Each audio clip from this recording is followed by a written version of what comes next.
আসসালামু আলাইকুম। আপনারা কেমন আছেন? আলহামদুলিল্লাহ আমি ভালো আছি আপনাদের দোয়ায় ও আল্লাহর অশেষ রহমতে।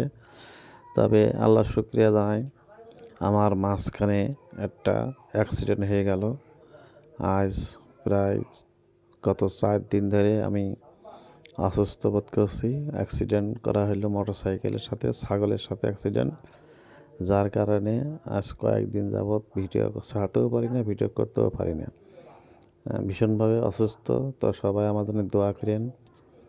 তো সব মিলিয়ে আলহামদুলিল্লাহ আপনাদের কাছে দোয়া চাই, আমাদের একটু দোয়া করেন। অ্যাক্সিডেন্টটা একটু বেশ যথেষ্ট গুরুতর। এখনও আমার হয়তো আরও কিছুদিন সময় লাগবে এই সুস্থ হতে, যার জন্য হয়তো ভিডিও বেশি করা হচ্ছে না। তো যাই হোক, আমাকে দোয়া করেন যেন দ্রুত সুস্থ হতে পারি, এটাই আর কি। আলহামদুলিল্লাহ।